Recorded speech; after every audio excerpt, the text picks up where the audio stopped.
Break के बाद एक बार फिर से आप सभी दर्शकों का अन्नदाता कार्यक्रम में स्वागत है।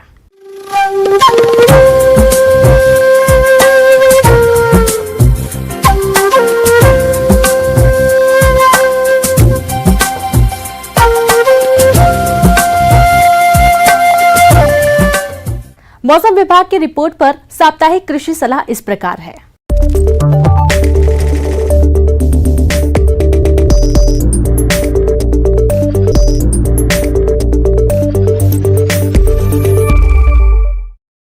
भारत मौसम विज्ञान विभाग की तरफ से जो पूर्वानुमान जारी हुआ है उसमें आने वाले 5 दिनों में जो है अधिकतम तापमान जो है 30 से 32 डिग्री सेल्सियस और अगर हम न्यूनतम की बात करें तो वो 22 से 23 डिग्री सेल्सियस तक रहने की संभावना है। इसके साथ ही साथ अगर हम हवा में आर्द्रता की बात करें तो ये सुबह के समय जो है 90 से 96% तक और अगर दोपहर की बात करें तो 69 से 76% तक जो है रहने का पूर्वानुमान है। और हवा की दिशा जो है उत्तर पश्चिम दिशा में चलने की संभावना है, जिसकी गति जो है 7 से 13 किलोमीटर प्रति घंटे रहने की संभावना है। और आने वाले 5 दिनों में शहडोल संभाग में जो है घने बादल छाए रहने और मध्यम से भारी बारिश होने की संभावना है। ग्रामीण कृषि मौसम सेवा अंतर्गत जो एडवाइजरी जारी होती है, हम उसके बारे में कुछ समसामयिकी फसलों की सभी में बात करेंगे।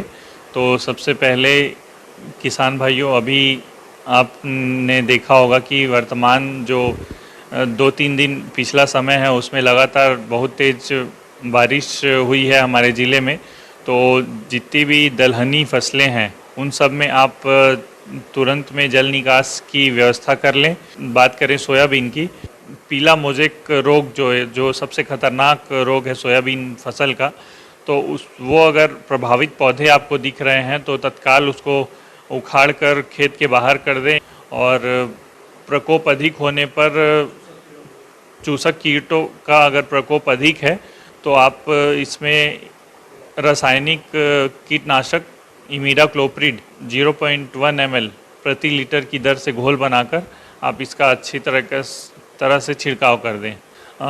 इसके साथ हम बात कर लेते हैं उड़द और मूंग की फसल की। तो उड़द और मूंग की फसल में भी बिहार हेयरली कैटरपिलर, कमल कीड़ा भी बोलते हैं, तो अगर इस कीट का प्रकोप दिख रहा है खेतों में तो आप क्लोरोपेरिफास या इमामेक्टिन बेंजोएट का 0.5 ml प्रति लीटर की दर से घोल बनाकर आप इसका भी छिड़काव कर सकते हैं। इसके बाद हम बात कर लेते हैं मक्के की फसल की। तो मक्के की फसल में अभी मुख्य रूप से फाल आर्मी कीटवर्म जो लगता है, जो कि हज़ारों की संख्या में एक साथ आते हैं और फसल को अत्यधिक नुकसान पहुंचाते हैं, जिससे उत्पादन काफ़ी हद तक कम हो जाता है। तो इसके नियंत्रण के लिए इंडोक्साकार्प जो है 1 से 2 ml प्रति लीटर पानी में घोल बनाकर आप इसका भी छिड़काव कर सकते हैं। धान की फसल में वर्तमान अवस्था में तना छेदक, पत्ती लपेटक, सिल्वर सूट जो कीट है उनका प्रकोप कहीं कहीं पर देखने को मिल रहा है। तो इसके नियंत्रण के लिए आप फिप्रोनिल 0.5G ग्रेनुअल्स रूप में आता है दानेदार, या तो कार्बोफ्यूरान 3G 20 किलोग्राम प्रति हेक्टेयर की दर से आप इसको अच्छी तरह से भुरकाव कर दें, जिससे काफ़ी हद तक कीटों से नियंत्रण आपको मिलेगा। इसके बाद हम बात करते हैं तिल की फसल की। तो तिल में सबसे पहले तो जल निकासी की अच्छी व्यवस्था करें, क्योंकि ये क्रॉप जो है बहुत ही सेंसिटिव होती है जल भराव के लिए। तो सबसे पहले जल निकासी की अच्छी व्यवस्था कर लें। और कहीं कहीं पर फाइलोडी जो रोग होता है उसका कहीं कहीं पर देखने को मिल रहा है, तो उसके नियंत्रण के लिए जो प्रभावित पौधे हैं उनको उखाड़ कर आप बाहर फेंक दें। और इसके नियंत्रण के लिए कोई भी रासायनिक कीटनाशक जो चूसक कीड़ों के लिए, जैसे इमिडाक्लोप्रिड 0.5 ml से लेके 1 ml तक प्रति लीटर की दर से पानी में, मतलब प्रति लीटर पानी में घोल बनाकर आप इसका भी छिड़काव कर सकते हैं। पशुपालन की बात की जाए तो बकरी पालन जो किसान भाई कर रहे हैं उनके लिए एक सलाह है कि बकरियों को जो है शुष्क और गर्म स्थान पर रखें और फर्श को गीला ना होने दें, बिल्कुल सूखा रखें और पीपीआर का टीका जो है अवश्य लगवाएं। और इसके साथ ही साथ अगर मुर्गियों की बात करें तो लीटर को गीला ना होने दें और साफ स्वच्छ वातावरण में रखें, गर्म वातावरण में रखें। रानीखेत और गंभोरों का टीकाकरण कराएं। और इसके साथ ही साथ अगर हम मवेशियों की, गाय भैंसों की बात करें तो इसमें खुरपका, मुंहपका, गलघोटू रोग का टीकाकरण अवश्य कराएं और इनको दिन में 2 से 3 बार ताज़ा पानी दें। तो ये थी किसान भाइयों मेरे द्वारा बताई गई छोटी छोटी जानकारियाँ, जिसको आप ध्यान में रखेंगे तो अधिक से अधिक उत्पादन प्राप्त कर सकते हैं। धन्यवाद।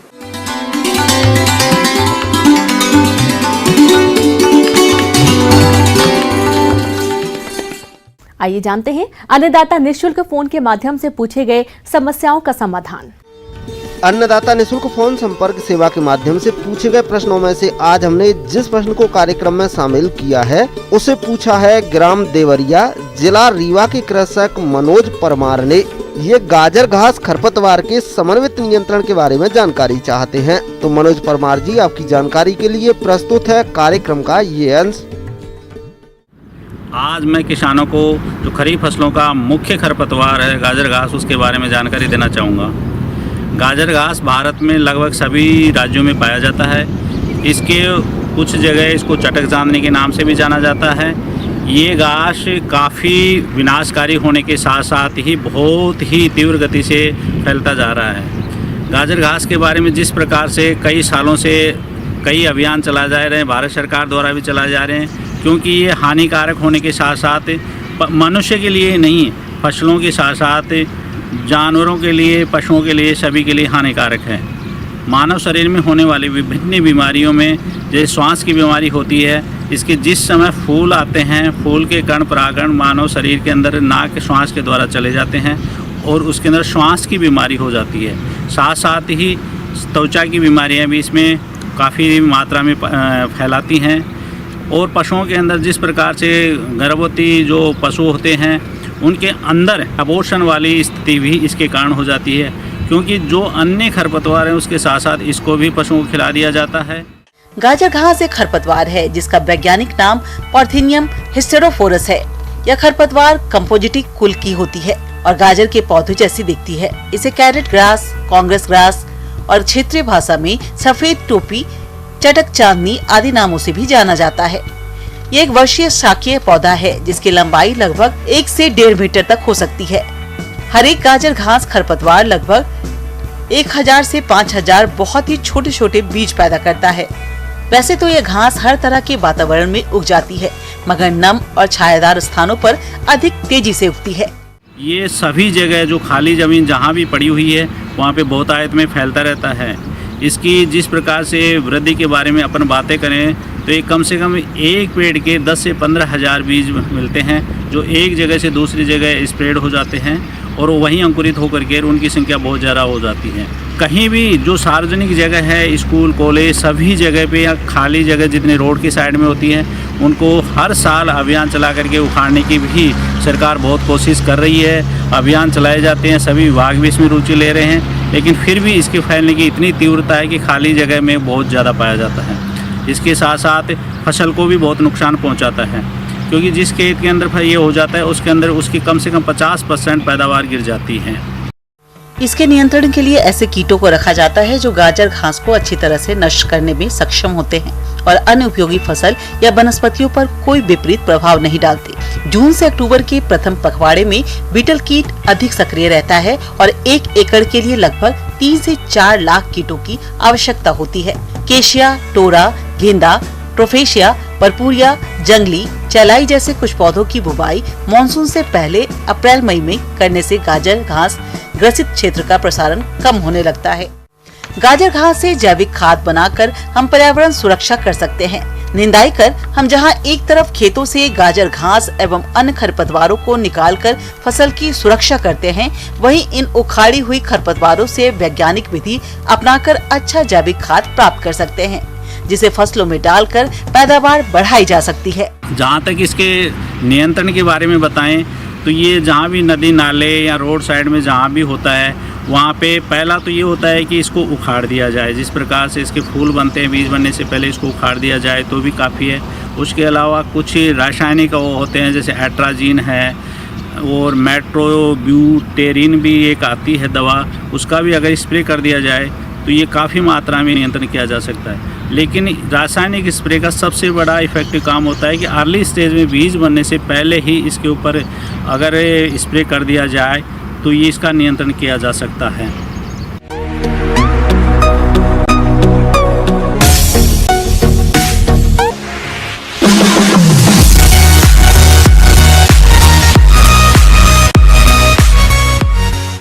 एक नजर डालते हैं राज्य के कुछ मंडियों के प्रमुख फसलों के बाजार भाव पर।